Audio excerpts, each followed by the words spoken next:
তবে এবার হয়তো আমি নিজেকে ঘৃণা করতে শুরু করব। আমি একজন ক্রিমিনালের ভালোবাসার যোগ্য, আমি এই কথাটা মেনে নিতে পারছি না।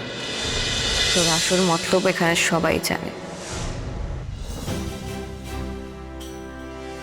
তুমি না নেহাতি একজন নির্লজ্জ নোংরা মানুষ, তাই এখনো এসব কথা বলছো।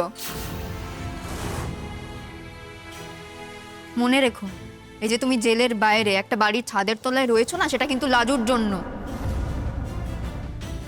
এই লাজু তোমাকে দয়া করেছিল বলে, দয়া করে সে কোর্টে বলছিল সে তোমাকে মাফ করেছে, তাই তুমি বাইরে আছো। তাহলে কিন্তু জেলেই তোমার ঠাঁই হতো, আর সেটাই ঠিক হতো। তাহলে এই একঘর মানুষ তোমার জন্য এত কষ্ট পেত না। ঠাম্মি, হয়ে গেছে আমার এই বাড়িতে থাকার পালা। আর থাকবো না আমি এখানে।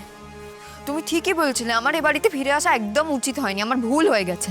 তোমাদের বাড়ির বউ প্রেগনেন্ট নয়, সে দরকার ফুরিয়েছে আশা করি। আমাকে আর আটকেও না।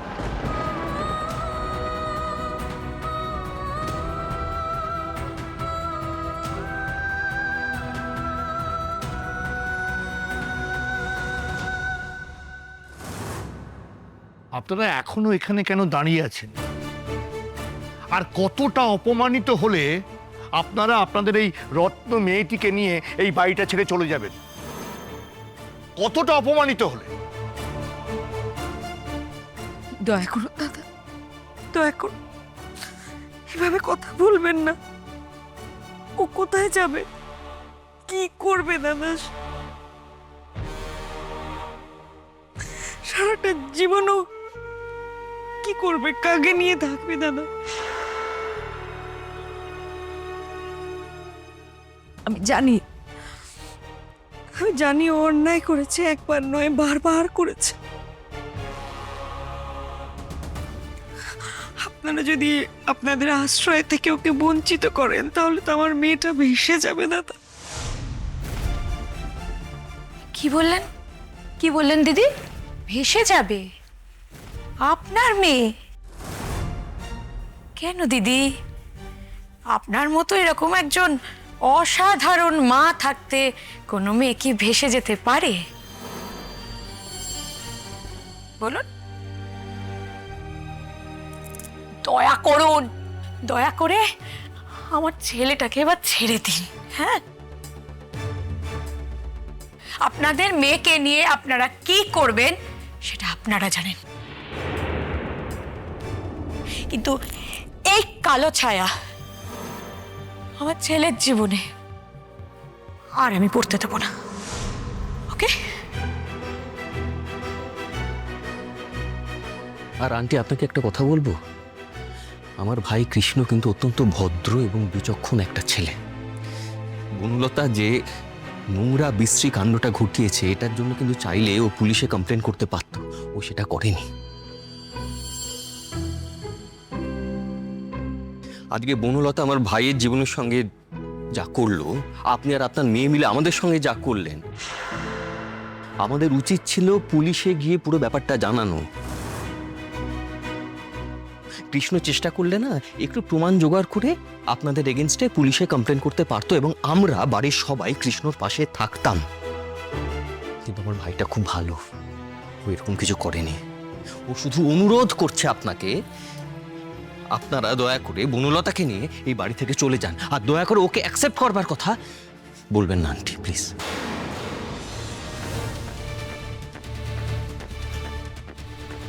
তোমাদের সকলকে শত কোটি প্রণাম। তোমরা এবার আমাকে ছুটি দাও, পারলে আমাকে ভুলেই যাও তোমরা। তোমাদের বাড়িতে আমাকে আর ডেকো না, তোমাদের কোনো কিছুর মধ্যেই আমাকে আর ডেকো না। লাজু, এই রাতে একা একা বেরোবে কেন?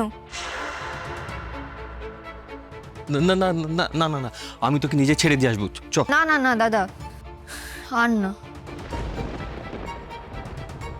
রাত হোক, আমি আর এ বাড়িতে থাকতে পারছি না। আমি এক্ষুনি যেতে চাই।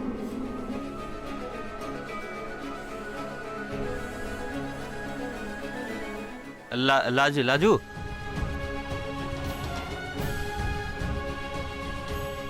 অনুভব, অনুভব প্লিজ প্লিজ আমাকে একটা সুযোগ দাও। অনুভব প্লিজ আমাকে বোঝার চেষ্টা কর, প্লিজ বোঝার চেষ্টা করো, আমি তোমাকে ভালোবাসি। এই শাট আপ। তুমি তোমার মুখে ভালোবাসার কথাটা আনবে না, ওতে ভালোবাসা শব্দটার অপমান হয়। আর তুমি যদি বারে বারে বলো আমাকে তুমি ভালোবাসো, তবে এবার হয়তো আমি নিজেকে ঘৃণা করতে শুরু করব। আমি একজন ক্রিমিনালের ভালোবাসার যোগ্য, আমি এই কথাটা মেনে নিতে পারছি না।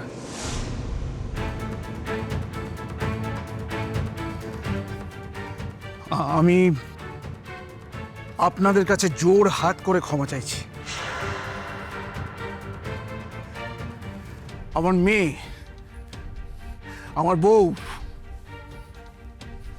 যা করেছে তার জন্যে আপনাদেরকে ক্ষমা করতে বলবো না, সে মুখ আমার নেই। আমি শুধু চিরতরে আপনাদের জীবন থেকে সরে যেতে চাই। ওঠ বন্যা, ওঠ ওঠ। তোর চোখের জল আর অনুতাপের কোনো দাম নেই, সেই দাম তুই রাখিসনি। আর কাউকে কোনোদিন দোষারোপ করবার চেষ্টা করবি না। আর যেটা তুই যোগ্য নোস, সেটাকে আঁকড়ে থাকার চেষ্টাও করিস না। চল এখান থেকে, আর এদেরকে একটুখানি শান্তির জীবন কাটাতে দে। চল।